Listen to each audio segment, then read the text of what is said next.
What's up, guys?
What's up, Manny?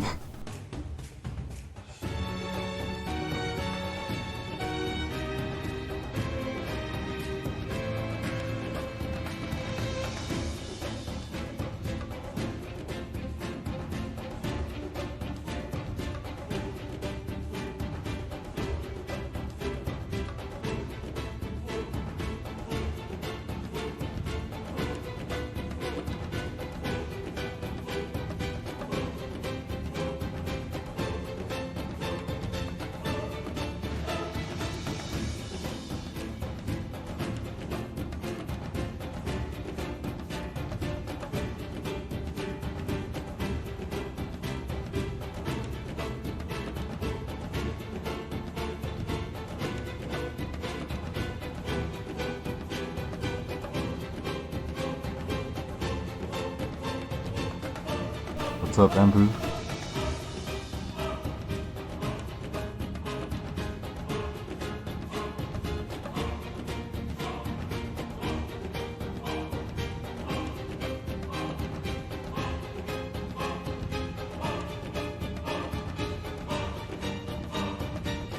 Thanks.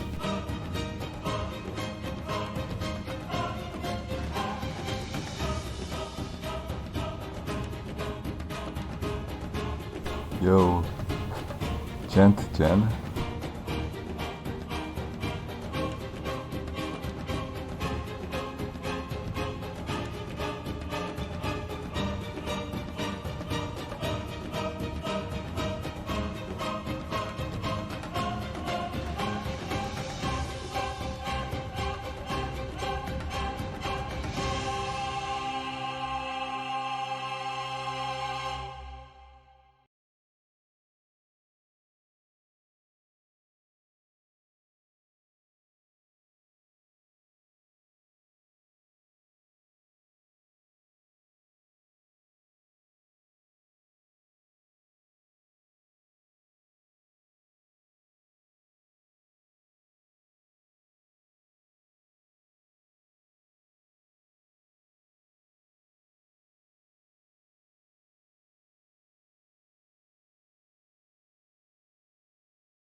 What's up, Colby?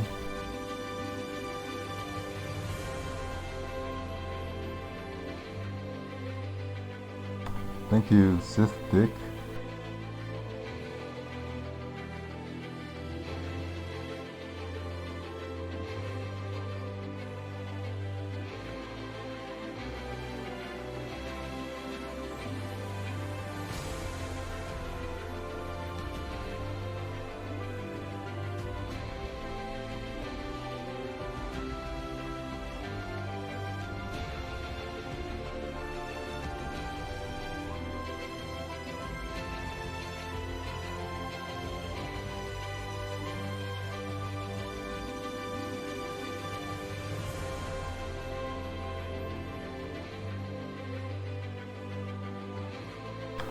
OMG, it's the Ventura.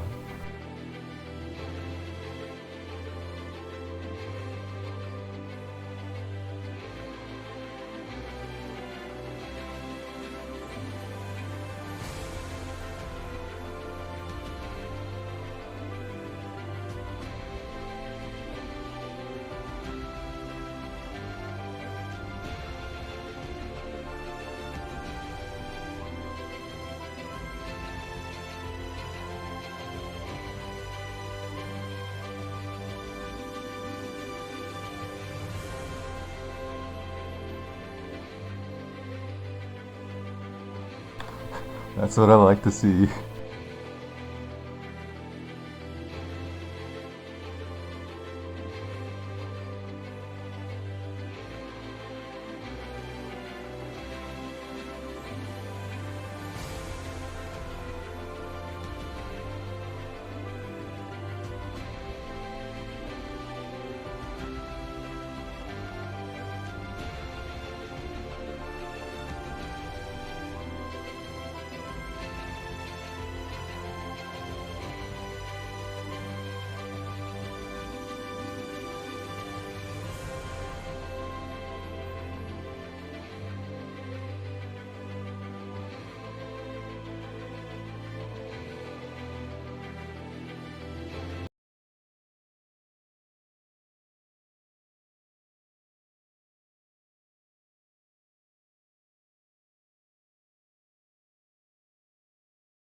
What's up, guys? First of all, if if something's super scuffed and like it's muted or something, everybody at me. So like at Ty23, and then I'll try to fix it. What's up, Havoc? What's up, Ty?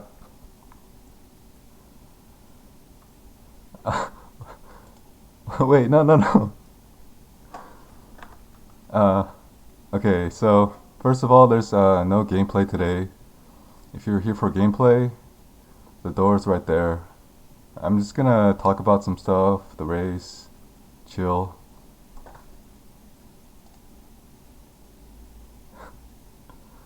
Okay, so today I'm gonna go over the XLCon race VOD very briefly. I wanna talk about my practice, and I'm gonna review this year of racing and share my favorite moments. And at the end, I have an announcement to make. But first, I want to show you this clip that I really enjoyed.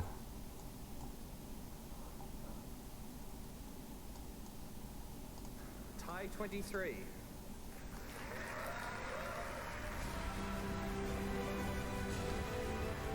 Shut the fuck up! Shut the fuck up, dude! Third, we've got Waddle. If you got any more clips like that, DM me. I wanna see them. I really like these clips. Okay, so I'm not gonna watch the whole thing, but I wanna point out like very minor details that some people have missed. So you guys can see what's on the screen, right? Like the VOD. 2, 1, and we should be off right now. And there we go. There we go. Thanks, countdown, Jonathan. We are off once again, ladies and gentlemen. Welcome back to the ExileCon Grand Final. right, the man, the myth, the legend, very elusive. Wiggle for Waggle down in the bottom, left corner. Exile So I'm gonna like skip ahead and stuff, because there's Oh yeah, absolutely. And some of these guys you might be so recognizing right even now though maybe pay haven't attention to played the game in a Waggle's run. while. You can see You're his still gonna be spectral recognizing throw is the like faces of Havoc and I think it's a Waggle, bug. who It's are like disappearing into the long-time wall, OGs with, and it has to do with the Titykiller position and or the Dynamo angle. being a But little bit newer to the scene, but yeah, showing that's what happened to extreme Waggle. dominance.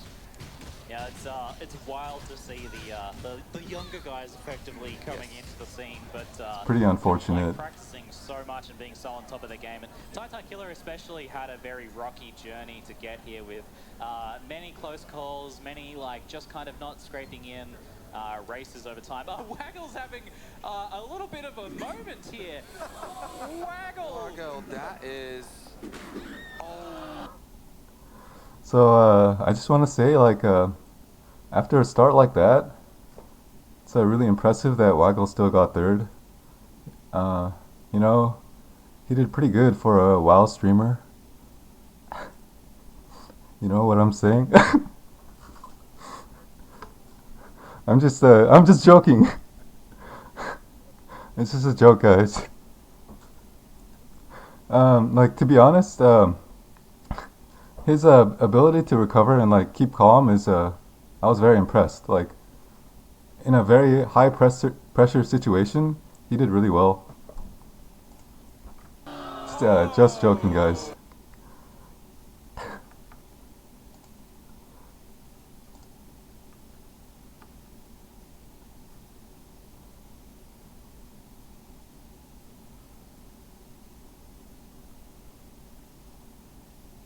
So another thing I want to point out is Waggle's vendoring. So Waggle was the only person out of the four that uses the arrow keys in the vendor, and you can tell because if you look at the webcam closely, you can see his left arm moving across his body to the keyboard.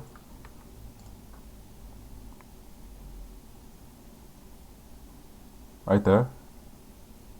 So and all the other people, we manually click the tabs, so one sec, I'll try to find it.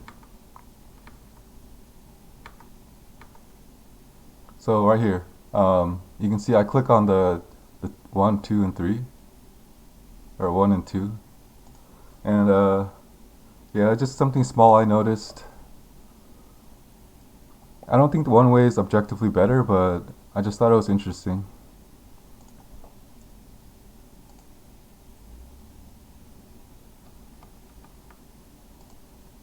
Next thing I want to show is Havoc's Merveil kill. I'm sorry I don't have the timestamps, but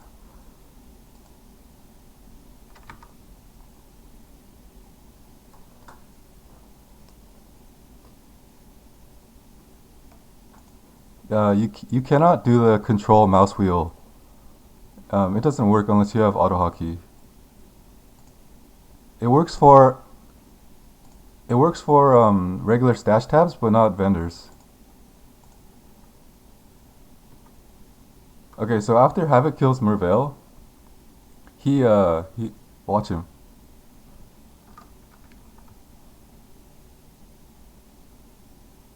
So he exhales deeply, so I think it shows that he felt some pressure, and at the very least it shows that he noticed his breathing was not controlled.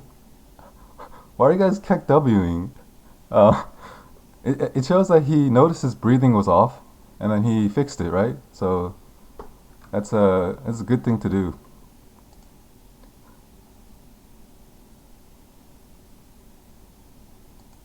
The next thing I want to show is Waggle's Wanderlust drop, and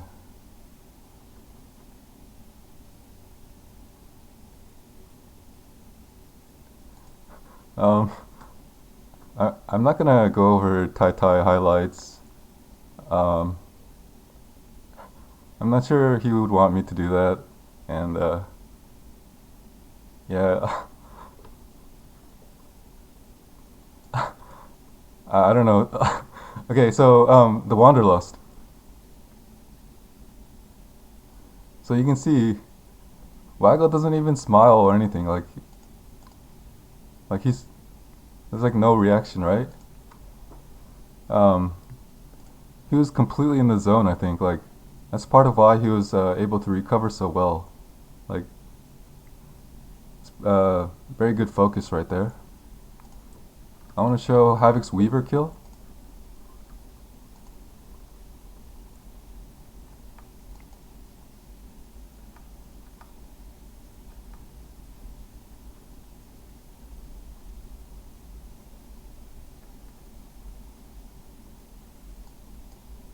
Okay, so Havoc right now, he's level 16. He equipped his Herald, and he did the ring craft, right, in Act 1.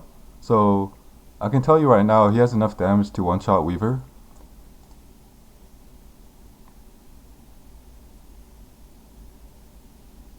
He even saved his Flame Dash so that he could proc Arcane Surge right before Weaver. So you can see he has a buff here. So he has the damage, but he just got unlucky right here. So you can see he's disappointed by Weaver going up. He knew he had enough damage, but it's just RNG with Stormblast Mines. At least that's what I've learned. I don't know how to do it consistently. And next I want to show my Piety kill.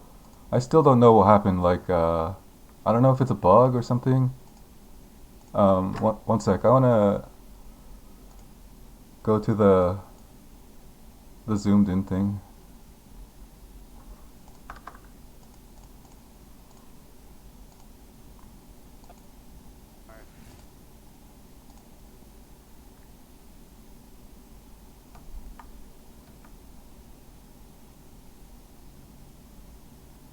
Okay, so I'm going to play it at full speed first and then break it down. Yeah, that backtrack was very bad. Okay, so right here, Piety lightning warps to the bottom left, right? I saw that, and then I started heading in that direction. And then she transforms into the fire version right here. So you can see like a fire portal's underneath her. And so if you go frame by frame and look at what happened.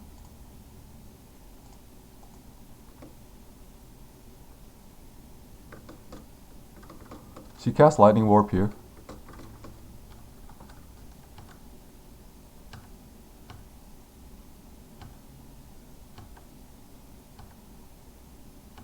No, I was just doing a long intro. I didn't really talk about anything.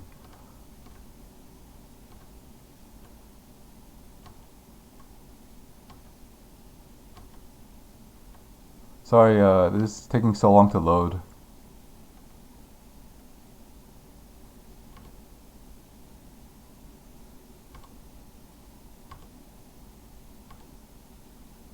Okay, so right here she's still normal, right? And then the next frame, she starts transforming.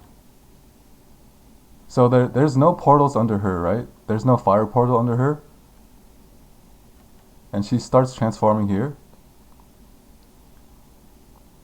And the fire portal spawns underneath her after she starts transforming. And then at this point she's already transformed. The fire portal is not even consumed. Like usually when she transforms, she consumes the portal. But I don't know what happened. Like, do you guys know what happened here? No, I showed you the frame, right? There was no portal.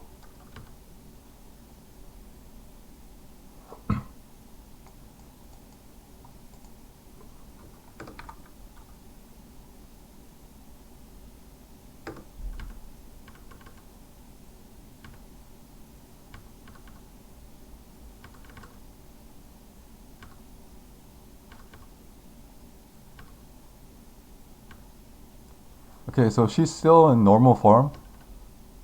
There's no portal. There's no portal. There's no portal. And she starts transforming and I didn't see a portal.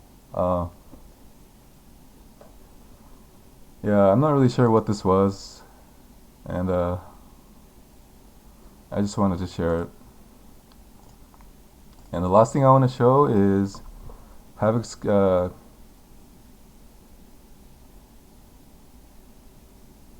Havoc's Kitava fight.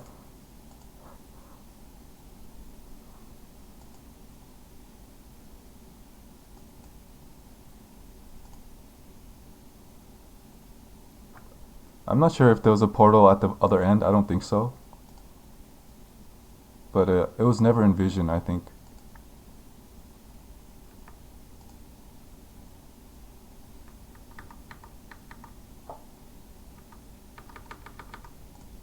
Okay, I'm gonna have to go down in quality, I think.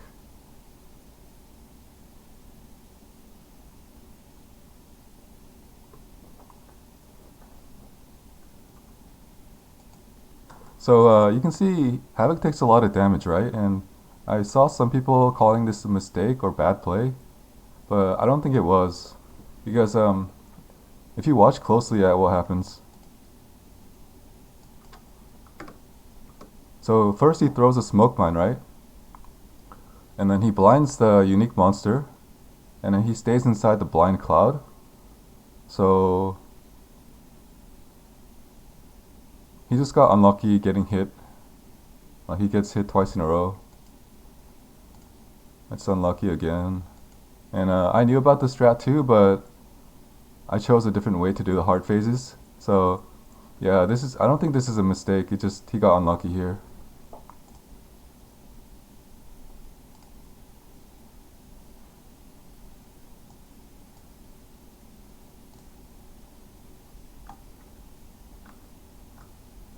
I think my computer's dying.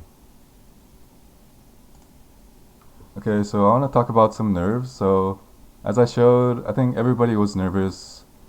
Havoc's deep exhale, Waggle's Hillock kill, Tai Twitter post, right? Everybody was nervous. I was extremely nervous too. I was in a completely different environment. The lights, the crowd, the casters. It was like very distracting, right? And the thing is, like, my right hand would not listen to me. I don't know if it's I'm from NA or something, but like there was a huge disconnect between my right hand and my brain, and I'll show you what I mean.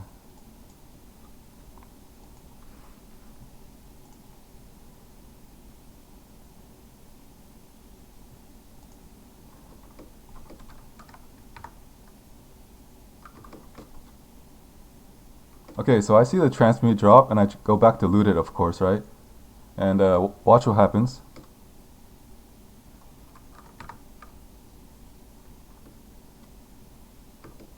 So what happened was I clicked on it, right? And my character started moving, but I clicked again. So I clicked twice, and I clicked on the ground.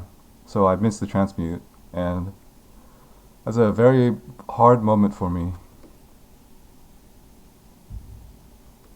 And another moment where my right hand failed me was right here.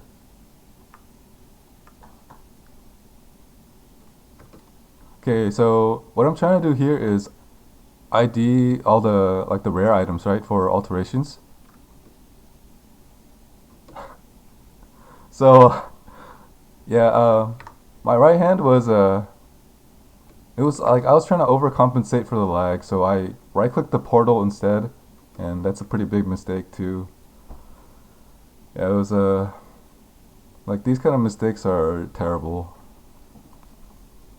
So that was the main reason my start was so bad. Yeah, like I smiled there because like it's like a nervous smile. Like I wasn't in the zone yet.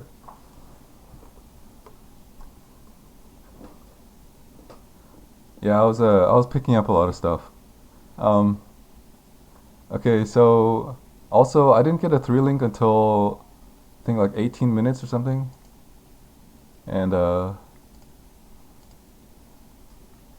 it's somewhere here in the riverways, and but I don't consider that bad RNG at all. Like it's somewhat common, but it does slow you down. I think that's everything with that. Okay, so I know a lot of people are curious about the 4 flask strat, and I want to show you guys something about that. Okay, so this was 6 months ago, okay, in the beat race. And you can see I'm using 4 flasks, right? Now, let me play this for a second.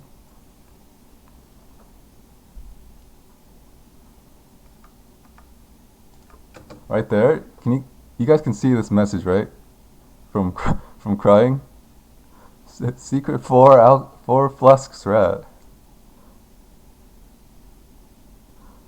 This was 6 months ago. I'm not gonna reveal what the 4 flask strat is, but you know, if you go over here and if you click this button right here, crying might, you know, let a few words slip.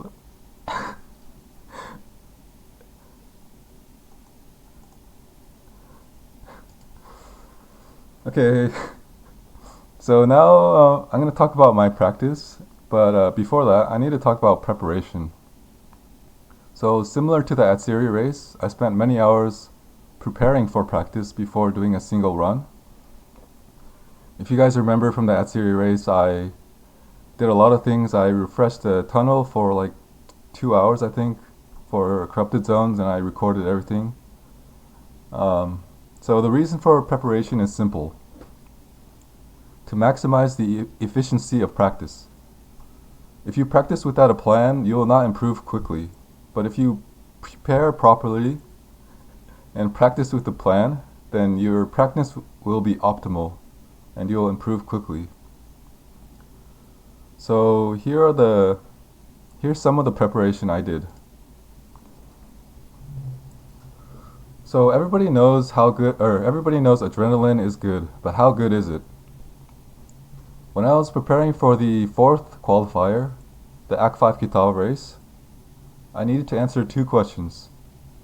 What are the odds of getting adrenaline? And exactly how much time does it save? Without answering these 2 questions, practicing would be inefficient. Practice would be a waste of time. I need to know whether it was worth it to loot the rares and try to roll in adrenaline. So here's a spreadsheet I made. So I spent over 4 hours manually clicking 2400 alterations on a Quicksilver and some augments too. I recorded every single roll on a spreadsheet, and I found the chance to get at least 1 adrenaline was 16 to 30% in 2 to 4 alterations. So normally I'll get 2 to 4 alterations in the last 20 to 30 minutes of a race. So with this data, I determined that it was not worth it to loot rares. I think most racers already knew this, or they already assumed this, but I needed the numbers. The eye level was 11, so that's not very important. It was a mistake, but it's not important. So 3.8 introduced more flask affixes and made rolling adrenaline more difficult. In 3.8, it's not worth it to roll adrenaline in an Act 5 Kitava race on average. And this spreadsheet, it's obsolete because the data was taken in 3.7. So it was before all the flask affixes. So I'm not going to post this spreadsheet because it's old data, right? But if you want a link anyways or something, message me on Discord and I'll share it. So testing is also an important part of preparation. Here's some of the testing I did. I tested explosive trap, icicle mines, pyroclast mines, wave of conviction mines, spark mines, GC mines. Yeah, I tested these stuff, zombies, skeletons, SRS, Tempest Shield. I tested everything I considered reasonable given the currency and vendor restrictions of an Act 5 Kitava. I tested LE Prolif with Herald of Ice, Cold Crafts. I tested normal magic rare ring crafts. I tested different bandits, I tested taking these nodes in different orders. I knew exactly what to do if I did not get a 3-link early. I knew exactly what to do if I never got a fusing for Lightning Spire or Chance Orb.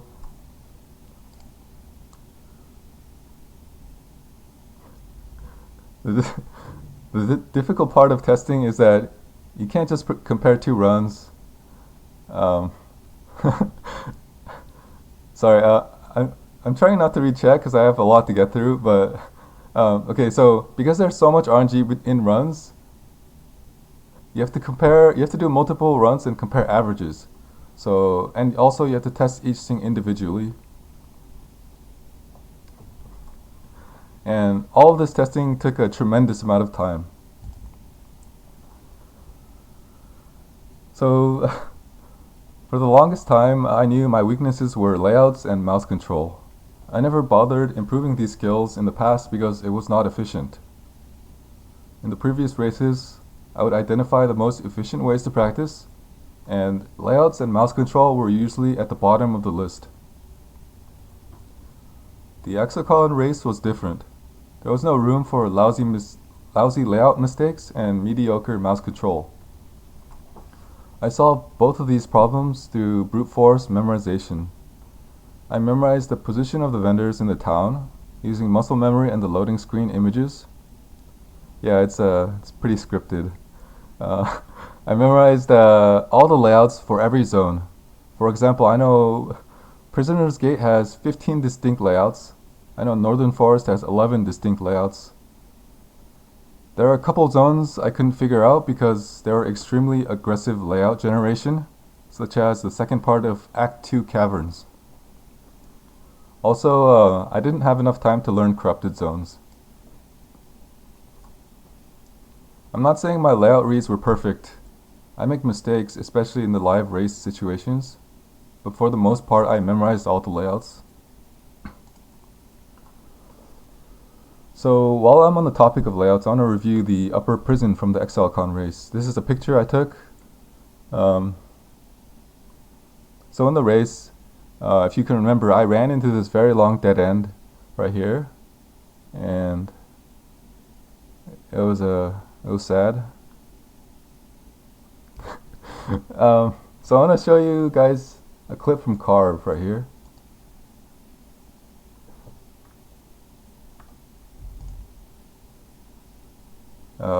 One sec.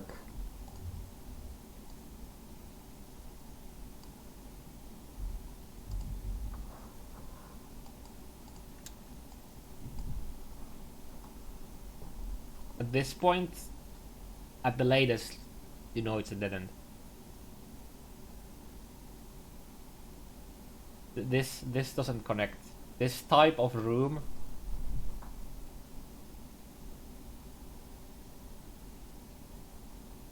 doesn't connect. So Carve says right here that I should have known this room is a dead end, right? So you have to come back. You have to do the long ass loop. So now he runs all the way in. I think at this point he's already like, well, fuck, this is probably gonna be a dead end, but let's just double check in just in case.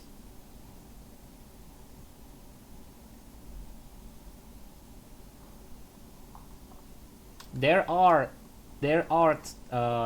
few layouts where you have this kind of room that actually connects, but in this particular layout where it does the loop like that, it doesn't. Okay, so Carve said there are some layouts where this room connects, but in this particular layout where it does a loop, it doesn't connect. This might be true, but I don't think there's a way to conclude this unless you have access to the layout generation code or you have insider knowledge, and I'm going to explain why. Okay, so on the left is the ExileCon layout, on the right is a counterexample here. So these are the exact same layout, which I call the left top loop. So you're forced to go left, it's a top loop. Same thing over here. And so here you can see the layout can be divided into blocks or sections. So this is one block right here, and you can see the same block is right here. This one has 3 teeth and this one has 2 teeth, but these are the same blocks. Now the big dead end is, you can also call this a block. So in the counter example, this is the same block, but it's rotated 90 degrees counterclockwise. It has the same small 3 teeth, it has the same ridge, it has the same handle. In my opinion, these are the same blocks. So in the XLCon layout, the block does not connect, it's a dead end. But in the counter example, the block connects. This counter example shows that in the left top loop layout, this block can either dead end or connect. Here's another counter example. These are not the same layout. It's not the left top loop layout, but you can see the block is right here. It connects on both ends. Yeah. Same thing over here, except this time the same block is right here. You have to flip it horizontally and rotate it, but it's the same block, in my opinion. It connects on both ends. So, okay. One sec, sorry.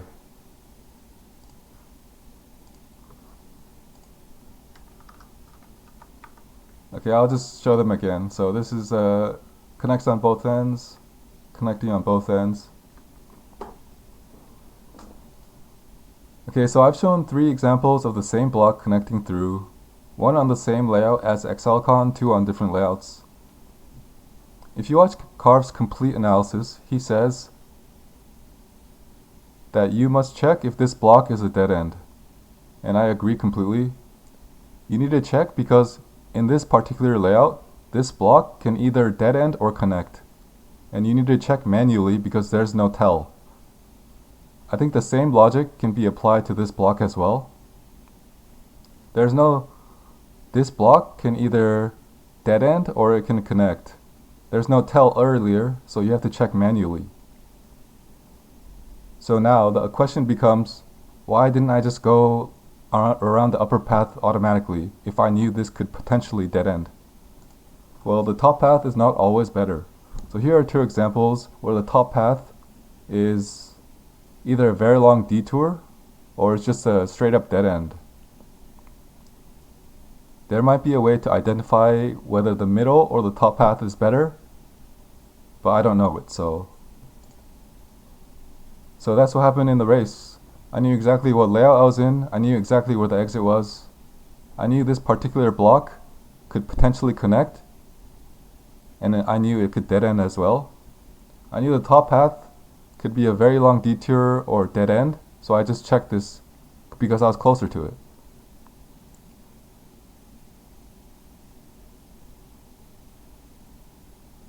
I'm not sure how Carv arrived at the conclusion that this block never connects. I would not be surprised if Carv was right and knows something I don't know. But my understanding of layouts tells me that this block has a potential to connect through, so I decided to check it.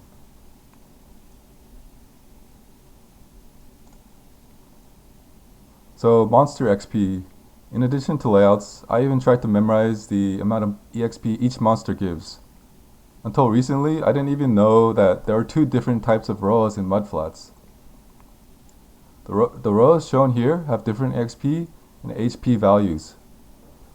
I remember spending hours default attacking monsters one at a time, calculating the XP gained. Eventually, I found out these values are already data mined, so I started memorizing the EXP. At around mid-Act 2, my brain was exploding. Bruh, this is too much, stop. So instead of memorizing the EXP values, I categorized the monsters into tiers, and I based on the EXP to HP ratio. I used the EXP to HP ratio categories, and I learned which monsters were worth killing, which monsters were not, were okay to skip, and which monsters were worth backtracking for.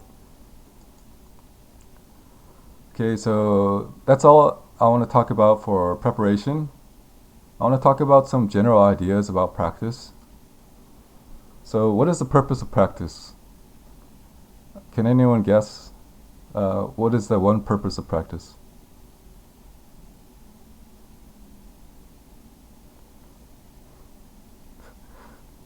To have fun. Okay, so for me, the single goal of practice is to maximize my chance of winning. I don't care about getting the fastest time possible or setting world records. The only thing I care about is maximizing my chance of winning. So how do you do that? Okay, so first of all, I have a disclaimer. What's shown here is my my perception of Havok. I have no idea if this is Havok's actual mindset, but this is my perception of Havok. Forgive me, brown man POE. It's for the memes. Okay, so on the right we got Chadvick616, and on the left we got Trashcan23. While Chadvick reaches for the stars, Trashcan23 is looking at the trash can. Chadvick is always trying to push the boundaries and achieve the impossible. Trashcan23 doesn't bother. Chadvick pops off on the regular. Trashcan23 is boring. He only cares about winning. Okay, so here the trash can represents the trash runs or the worst possible times. The stars represent the best possible times and world record speed runs. So while the Chad strives for greatness and tries to smash world records, the Virgin digs through the trash can. So this is the trash can strat. It's a strat I've been using for a while. On the top is a normal distribution. If you don't have a plan and just try to keep getting the best times possible, your distribution might look like this. And on the bottom is a trash can distribution. The trash can strat is to dig deep into the trash can and find your worst runs and improve them. You only have one shot in a race, so you can't afford to have a bad minimum outlier. Now, this is the Holy Grail distribution. So you want your median time to be greater than everyone's max times. I don't care if I win by 5 minutes or if I win by 5 seconds. I don't care about popping off and having a huge lead. I just want to win. I'm not claiming I achieved this Holy Grail in any race, but this was always my ultimate goal. Another characteristic of the trash can strat is boring play. If you noticed in the race, I took life nodes and mind over matter much earlier than the others, and the reason is to compensate for the 1 in 100 situations that can kill you, such as a haste aura rare, sub-fizz rare together empowering an otherworldly pack. I've died to these situations many times in practice. My build might be slower, but it's much less likely to die in these circumstances. I don't open rare or even magic strong boxes unless it's in a very safe zone. Strong boxes can give insane currency and EXP boosts, but for me the risk is not worth it. I know that there's a cute smoke mine play that you can do, but in my opinion it's too risky. The odds of dying to a strong box are orders of magnitude greater than the odds of dying in regular play. Yeah, I can ID boxes, but it's like early on you don't really want to waste your ID scrolls, and later on you just want to blast. So it's a hard decision. Okay, so I don't buy Wave of Conviction. It's a bit complicated, but it has to do with consistency. In a world record attempt or speed run, there's no way you get life nodes early. There's no way you skipped a rare Arcanist box. There's no real punishment for death. But racing is completely different. You only have one shot.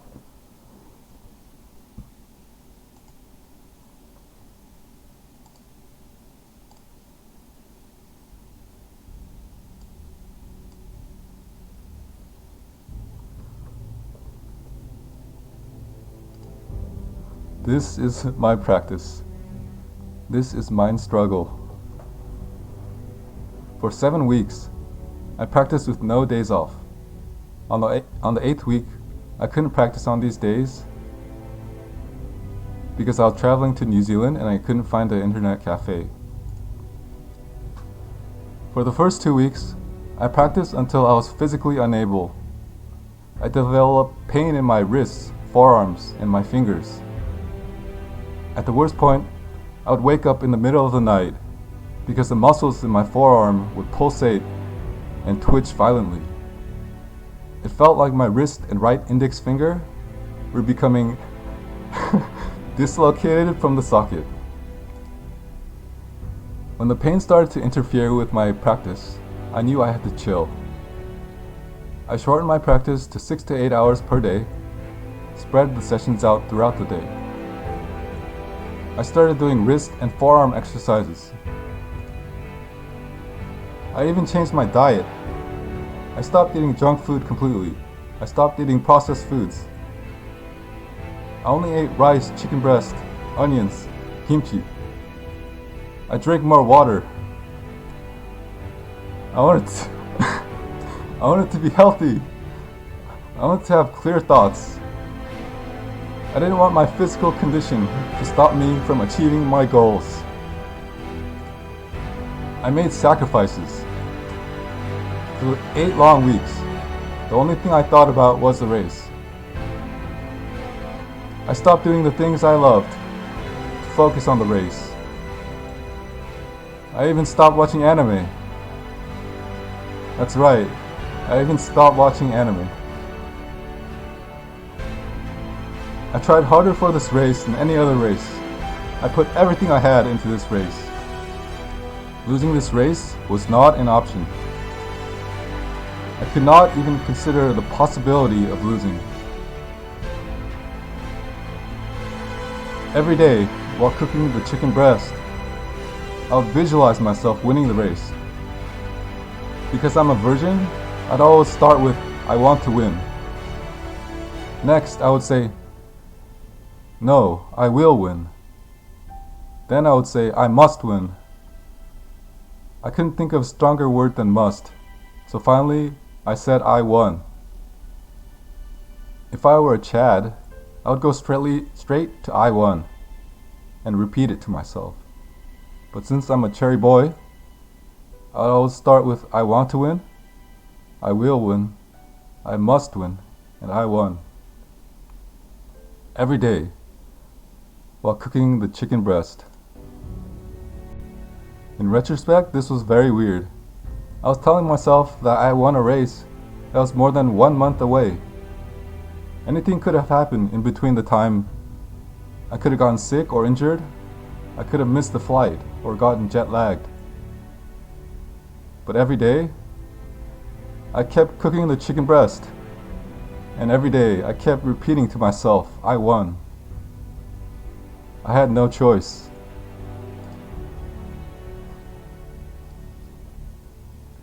So that's enough about my practice. I want to recall the past year of racing and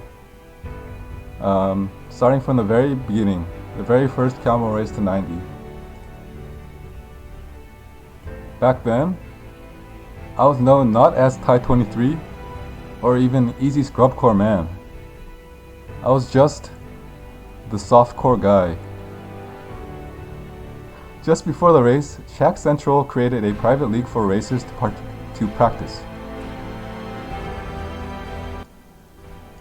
It was a hardcore SSF league with 20% monster damage to simulate the conditions of the race. I remember asking Shaq if I could join his league and being excited when he invited me. I remember dying over and over to Roas, to Hailrake, the Skeletons in Ledge, the Sparkers in Chamber of Sins. I remember the Duck Squad boys laughing at me when they saw how many dead characters I had on the ladder. To be honest, it was pretty funny. I had a good laugh too. Those were some good times. When it came to the race day, I was super excited. Everyone was. This was the first big race in a while, and everyone was hyped. The meta was interesting, with Arc Mines, Arc Totems, and Sunder. Big names such as Dead and Doom, Havoc, Steel, Ziz, and Rise QT were competing. The melee gods Sparrog, Heshla, and of course, the Ventura were ready to sunder. Back then, people didn't practice much, but I knew that if I wanted a chance to win, I had to practice. After all, I was a scrubcore man in a hardcore land. I practiced for 3 weeks. I leveled 10 characters to 90. I had a comprehensive plan and an Atlas strategy. I was ready to win the race. I even ordered a large pizza and a big-ass Red Bull for the long push. I remember having a great start. By Act 5, I was already a few levels ahead of everyone else. People were already starting to call me a cheater. I was fighting Kitava with a sizable lead, and I died.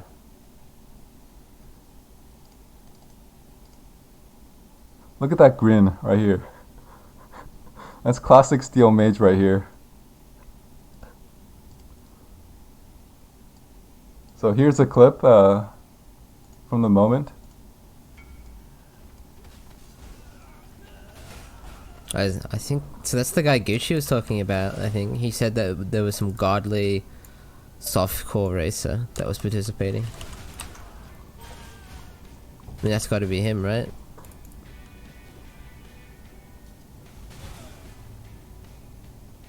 Ah, he died. Stay in softcore. Oh shit.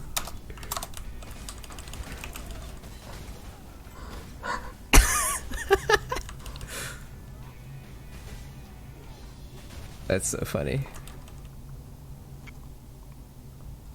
Stay in softcore. For those of you who don't know Steel very well, this is just a playful joke. He doesn't mean any harm and is just being funny. No cap. This was the most devastating death I've ever experienced, and not because of what Steel said. I remember sitting in my chair looking at the screen blankly. I had no idea what to do. Do I re-roll? Do I watch anime? In that moment, I had lost the past 3 weeks of my life. I practiced so hard for this race. I practiced more than anyone else, and I lost everything in an instant. With the company of pizza and Red Bull, I watched Steel Mage for the next 10 hours, until he won the race. I learned a lot from watching Steel, from watching him play, from the things he said. But there's one quote that stands out among the rest. You can't XP when you're dead. You can't XP when you're dead. When I heard this, I thought to myself, this guy's a genius. This quote completely changed my perspective on racing. I noticed how Steel would always prioritize defenses and proper setup over speed. He had a very clear understanding of when he was in danger and what could kill him. Steel taught me how to not die. He also taught me where to hook up the car batteries, if you know what I'm saying. After the race was over, I made a promise to myself. I never wanted to feel the emptiness of death again. I never want to experience losing long weeks of practice again. On that day, I promised myself that I would never die again. But above all else, I wanted to be like Steel Mage. I saw how happy he was after winning.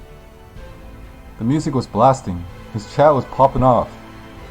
He was smiling ear to ear and having a good time. I wanted to be like Steel Mage. More than anything, I wanted to win. A month goes by and it's time for the December 85 race. A lot changed in the short time between the races. Betrayal was introduced, along with Stormbrand. Arc Mines was untouched and saw some use. Stat sticking was removed, so Sunder died. It was not clear whether Elementalist or Inquisitor was better, and I chose to play the Stormbrand Elementalist.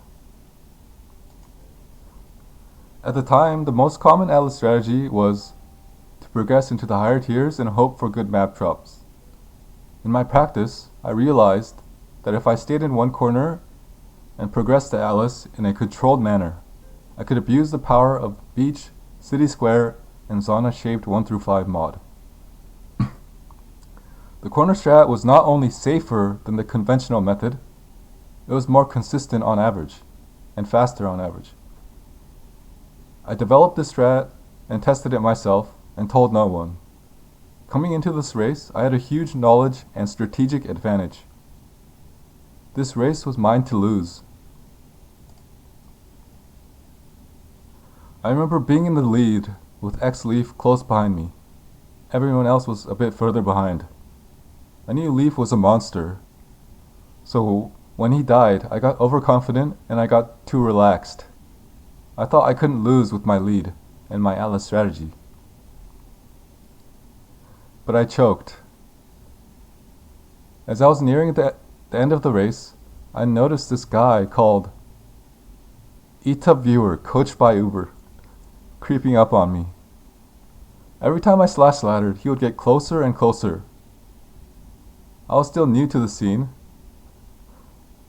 I didn't know who he was. I don't think he knew who I was. When he got within one level of me, I had already given up mentally. I forgot to use my banked chaos on the Zona shape mod until it was already too late. ETUB Viewer, coached by Uber, became the first character to reach level 85, followed by me a few minutes later. After the race, I found out ETUB Viewer was actually crying, and I understood what happened. He got me. That fucking crying boomed me. He's so good. He's so good. He's so good. He's so good. I added crying to the list of players I want to team up with in the summer. Here's a clip of the moment.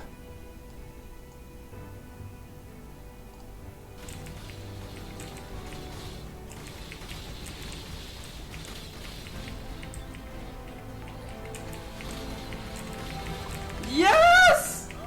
Let's go! Woo!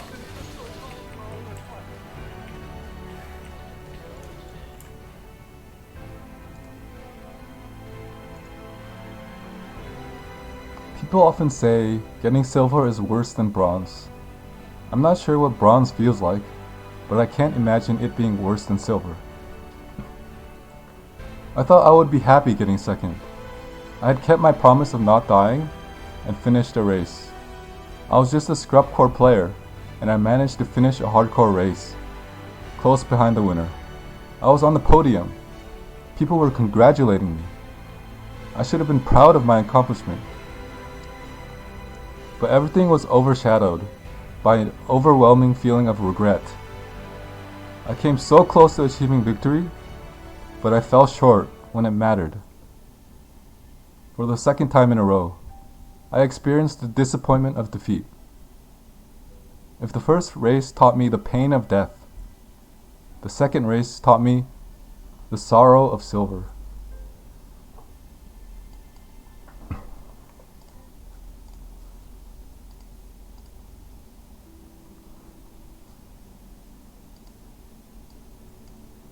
"2019 was the year of winning. These are all the races I entered in 2019, and these are all the races I won. In 2019, I won every single race I entered. I want to share some of my favorite moments throughout the year. The first ExileCon qualifier. the Beat Invitational. This was the first race I streamed. There are a few moments I want to show from this race. For some context, I was leading in progression for some of Act 9 and all of Act 10. I had no one on my friends list, so I had no idea where anybody was. I was playing extremely safe in canals because I died there many times in practice, until this happened.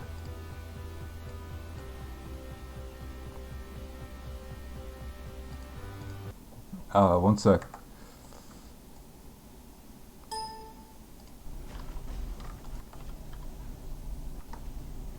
I'm like halfway through. I think it's very dangerous.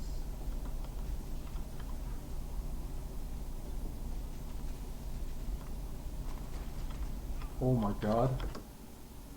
Waggle was the first character to enter the feeding trough. When this happened, I panicked. I remembered what it felt like to get second place. I remembered how it felt to be so close to victory and fall short. And so I went YOLO.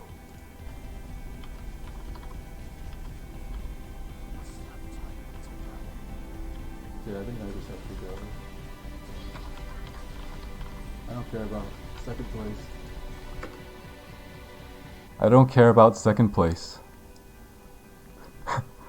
That's a pretty good one-liner for a virgin, if you ask me. So skip ahead a few minutes to the Kitava fight. Waggle was a Hierophant and I was an unascended Templar. Being a Hierophant, Waggle would normally have much more damage than me, and I thought it would be impossible to catch up. This was the main thought in my mind. Luckily, Waggle didn't know about the Wave of Conviction strat, so I was able to make up the difference. If I'll recall correctly, only Havoc and I used Wave of Conviction in this race.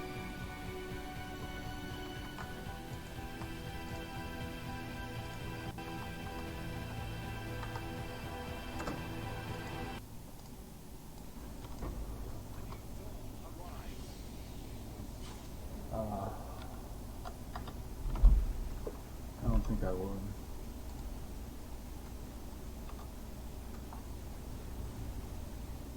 I played too scared. After killing Kitava, I 100% thought I had lost. You can hear it in my voice. There was no boss kill ladder.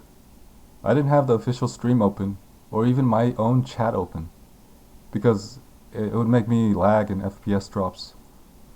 When I finally opened my chat and saw all the pogs, I knew I had won. I put on some epic anime music. My chat was popping off. In that moment, I remember watching Steel Mage when he won the first camel race. It felt like my drill was piercing the heavens. I finally made it. I won.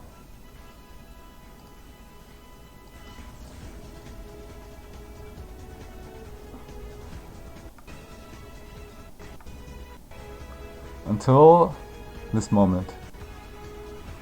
Right here. Bane Boy says, Bane is a very good softcore player. He says, why double LE focus in Lightning Spire forehead? Not even a question mark. Just forehead. At that moment, the chat went from Pog and Ayaya to Lil W. Oh my god. Really bad. And then it should have been like this.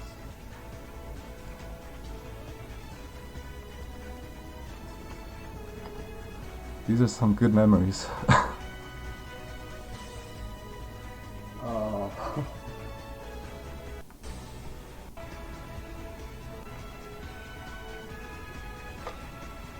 D Ventura says, just BM lol.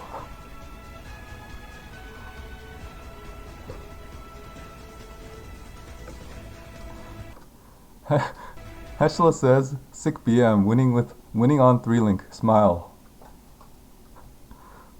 These guys, man, they always make me laugh.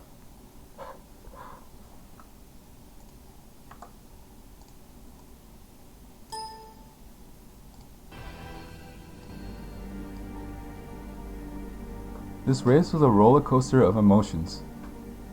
From panic when Waggle passed me, to elation when I saw the sea of Pogs, to embarrassment when I realized my mistake. The next moment I want to share is from the Method GSF 100 race. The team was Crying as the carry, Camel as the farmer, Gucci as the boss killer, and me as a support. We were the Avengers. We practiced hard for a week. We theory-crafted a solid plan together. Everything went according to plan. Until I died. Prior to my death, I was having heart palpitations for over an hour. I was not used to pushing for such long hours, but I was too much of a virgin to tell my team. And then I died. In game, of course. The feeling of letting my team down. The feeling of breaking a promise to myself of never dying. This was one of my most miserable moments. In the end, we won. I re-rolled support. Crying hit 100. Everyone performed flawlessly except me. I got carried. Shortly after hitting 100, we ran a giga-juiced Double Beyond Underground Sea to celebrate. I don't remember how long I had been awake, but when I'm extremely tired, I start finding everything to be funny. I could barely speak because I was trying to hold back my laughter. Here's a clip. Pay attention to Chris Evans' health, and Chris Evans is Camel.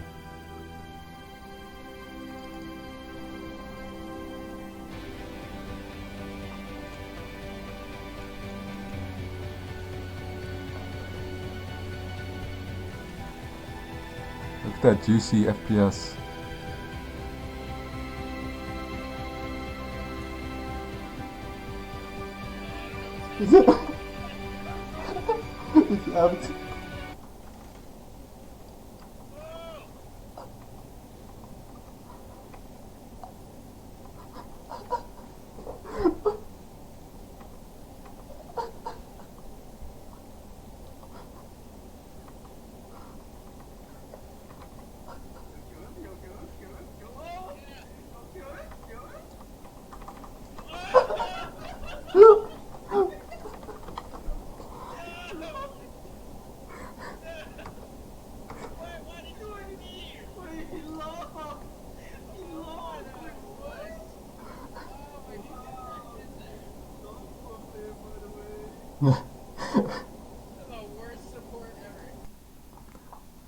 The worst support ever. I just want to say, in my defense, I went in with Camel when he died. Watch.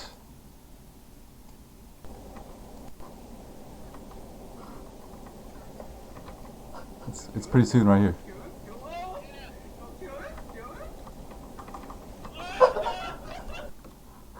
Meanwhile, Mr. Chris Hemsworth over here, he's off to the side. He's just chilling over here.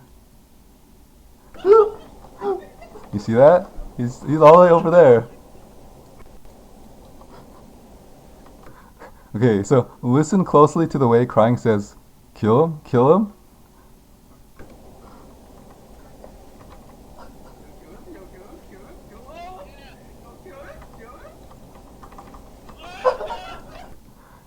You can tell he has, I think it's called a shit-eating grin on his face.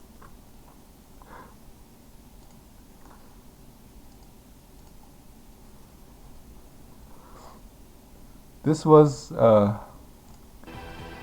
the most hype or exciting moment, but I think this was the most fun I've ever had in a single map in Path of Exile. Thanks for the carry, team.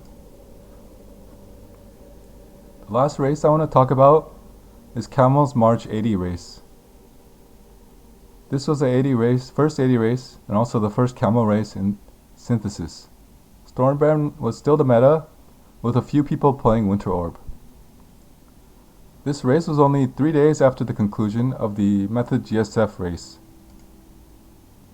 I only had 2 days to rest after the exhausting push. I was so tired. I don't think I did a single practice run. I didn't even have a filter ready. When race day came, I was still very tired, and I had not fully recovered, and it showed. Early in the race, I was not even top 10. This was unheard of at the time. When I typed /ladder, Easy Scrubcore Man was nowhere to be found.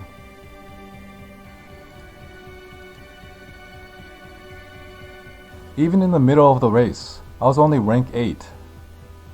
The entire race was an uphill battle, from start to finish.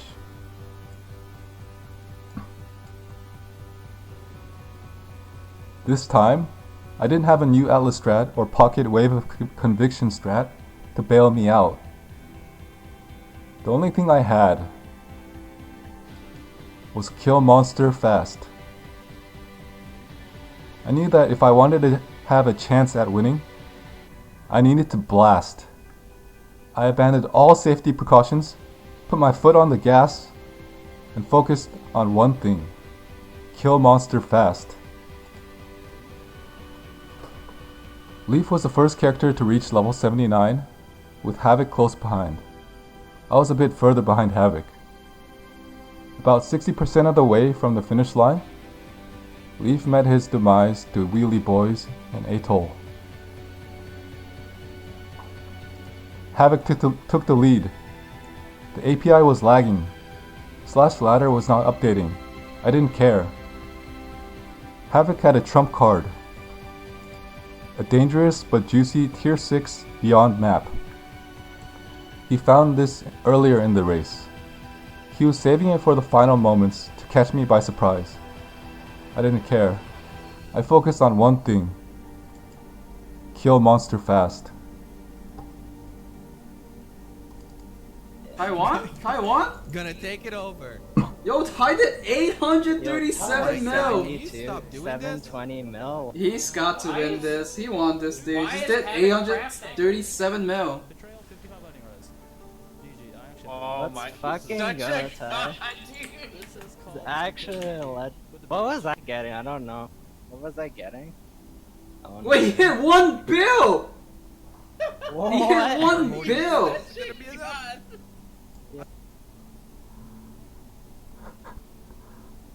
Ty 1 bill, 1 bill EXP.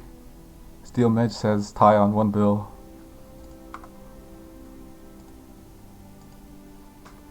So the legend of the 1 bill split. If I remember correctly, the API was having issues.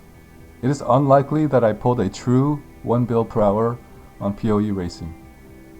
However, I know for a fact that you can exceed 1 bill per hour in the game, in-game EXP per hour during a race.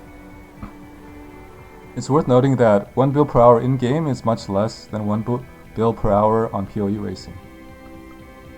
After the race, I tried to reproduce the same conditions and was able to exceed 1 bill on multiple occasions. There was no cheesing involved. I didn't reset EXP, do betrayal, and check my EXP right after. I reset my EXP at the start of the map and checked at the end. When the stars align, under the right conditions, anything is possible. Here's a clip of the final moments from Leaf's stream.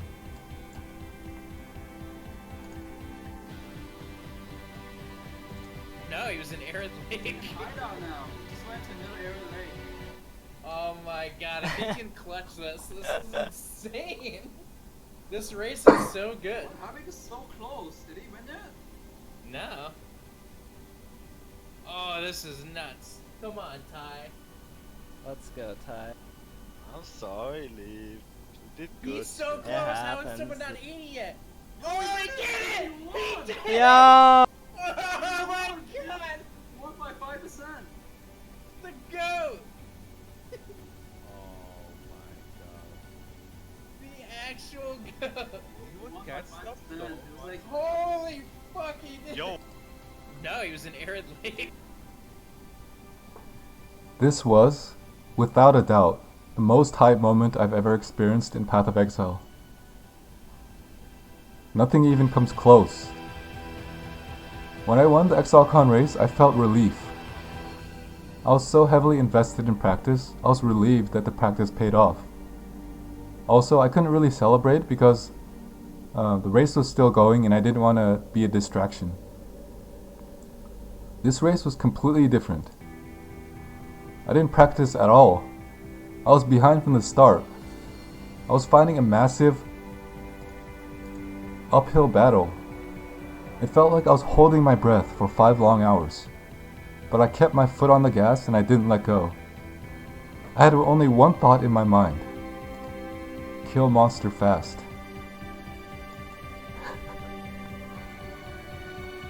During the Method GSF race, Gucci told me something. In a 100 race, it doesn't matter who gets to maps first. It doesn't matter who gets to 90 or 95 first. It doesn't even matter who gets to 99 first. The only thing that matters is who gets to 100 first. This race illustrates Gucci's point perfectly.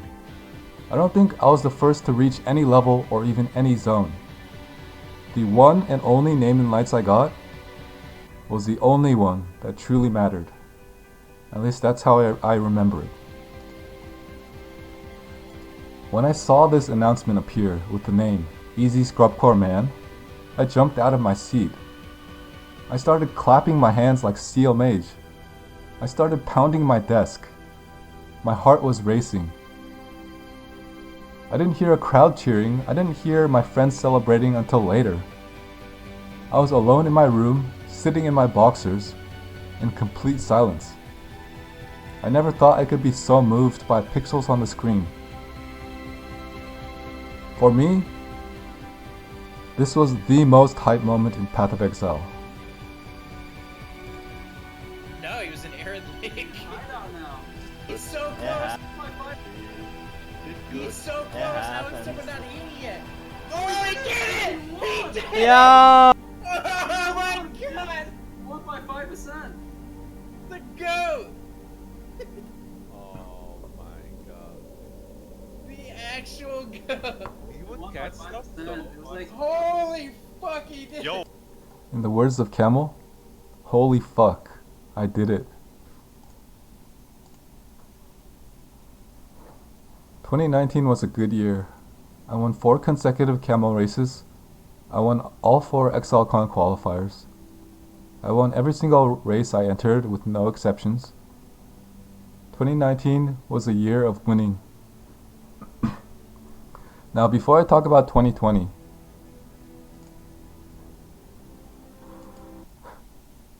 okay, I'm gonna try to dub this, but if it gets like too embarrassing, I'm gonna like stop.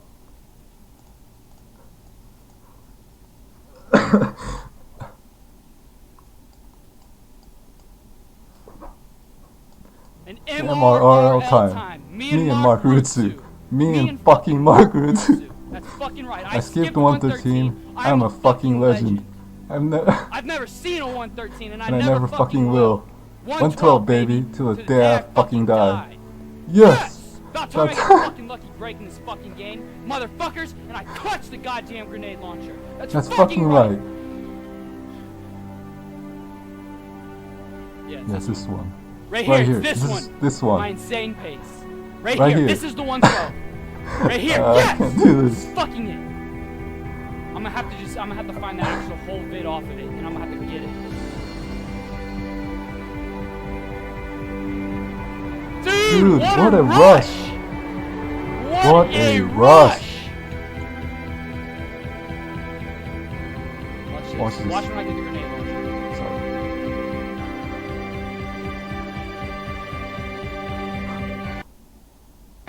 Oh no. See how fast my pace is? Right in the fucking head! Yeah! Got a fucking 112, baby! That's right! You see that Clutchness? I am fucking clutch! Look at this fucking line I take. I'm like, yeah baby! Let's fucking do this! I wait. Right when he starts firing, the back boost me, the double. Body armor. Two quick ones. I already know I'm getting there on the perfect line. Look at the Fucking pace. 50, 49. 47, baby. That's fucking right. That's fucking it. Fucking pumped watching this one again. I Waited to cinema too. I said, oh my god, Oh my my god. 12.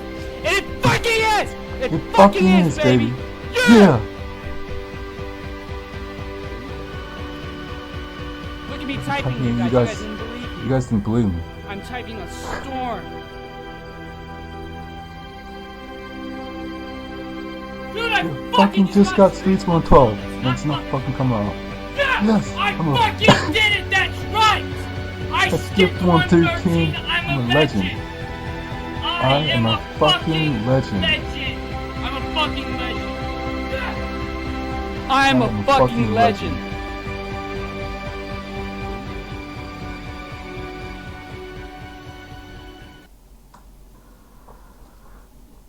Okay.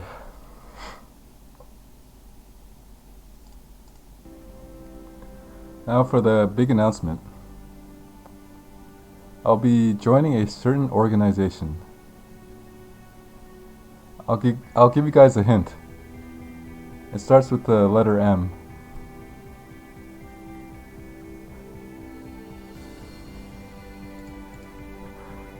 Did you guys see something? I think my computer is bugging out or something. That's right. I'll be joining Mixer. I know this may come as a shock to many of you, but as of today, I'll be streaming exclusively on Mixer. You know, I feel like this is a really good chance to get back in touch with my roots and really remember why I fell in love with streaming in the first place. The next chapter, mixer.com/chad23he. I'll be streaming every day at 10 AM. I'll be revealing all the strats. It's gonna be great. Subscribers will have access to all my POBs. 6-month subs will get all my loot filters and private YouTube series. 12-month subs will gain access to the private Discord exclusively for Chads. You'll unlock comprehensive layout guides, one-on-one coaching, all my spreadsheets, and more. Make sure to like, follow, and subscribe at mixer.com/chad23he. I'm gonna stream every day for the next year. It's gonna be great. Trust me.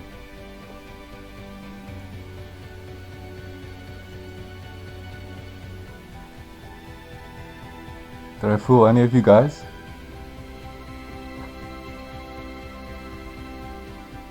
I think I need to work on my acting skills a little bit.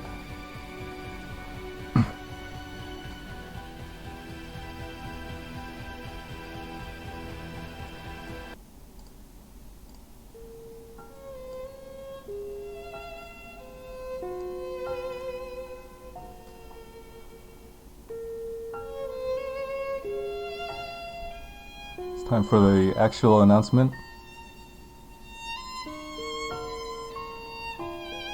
I'll be stepping away from the PoE racing.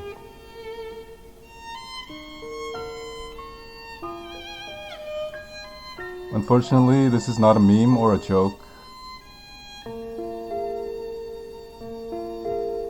It's a shame. Right when I found something I'm passionate about. It's a shame I cannot continue down this path.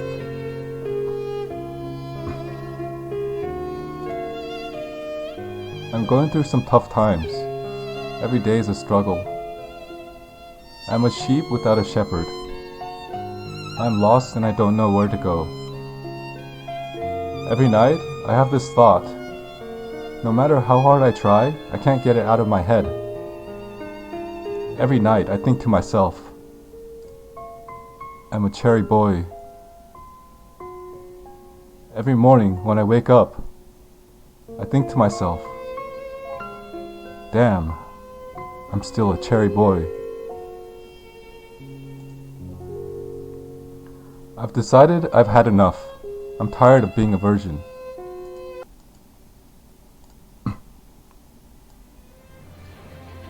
I've decided to change myself.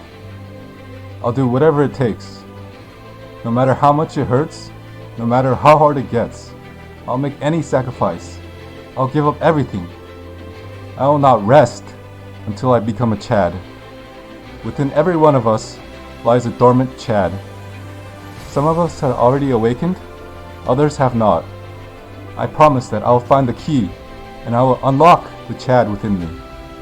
I have a dream that one day I can look into the eyes of other Chads and proudly proclaim, I am a Chad.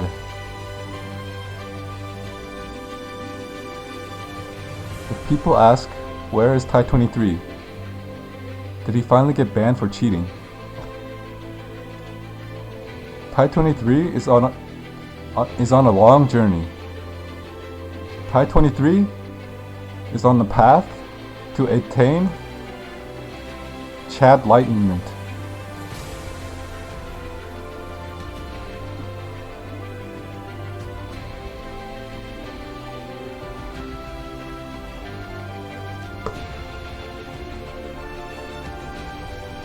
Shout out to Killiko.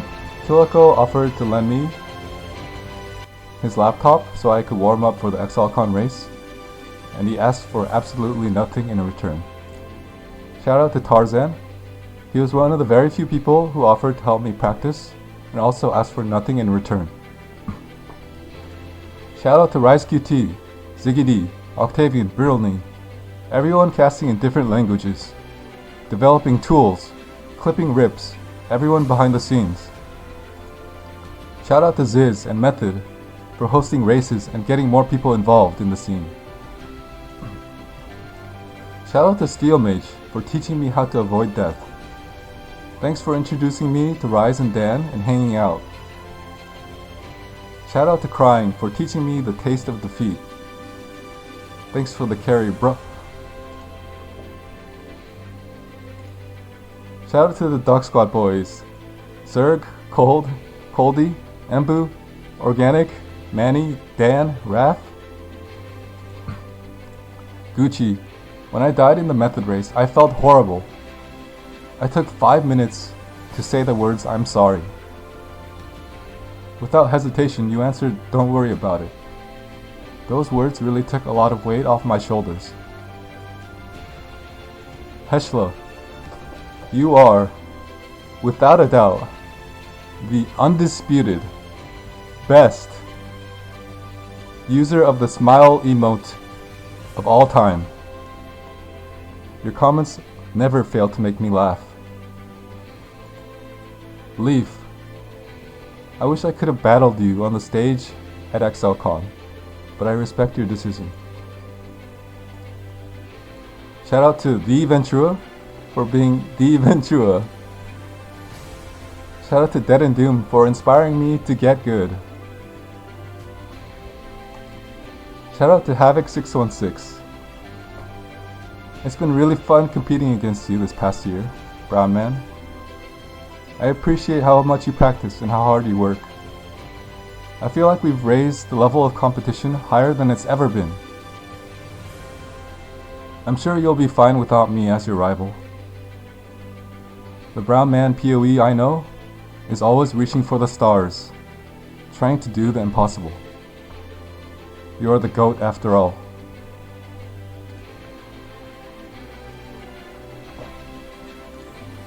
Shout out to Camel.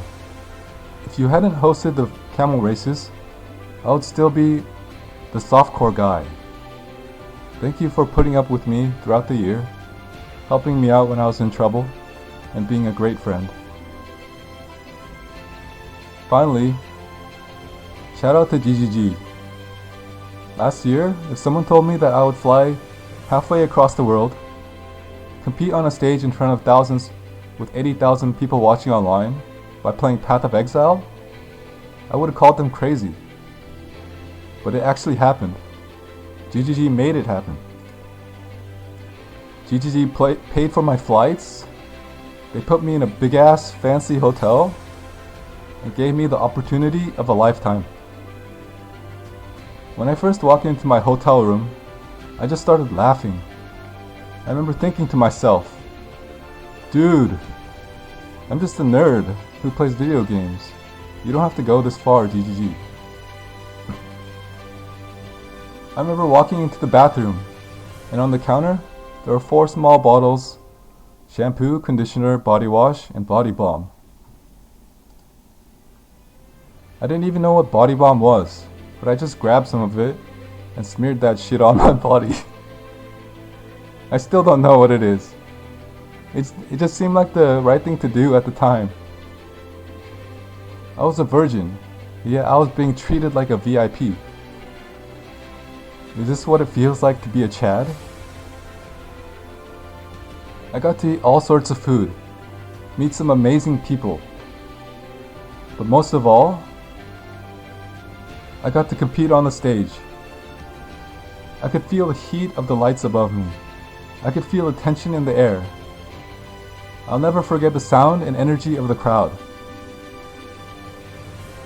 I got to battle against 3 of the best racers in the world, on a stage in front of thousands. And I did it. I fucking won. Thank you, GGG. ExileCon was a truly unforgettable experience. I'm so grateful.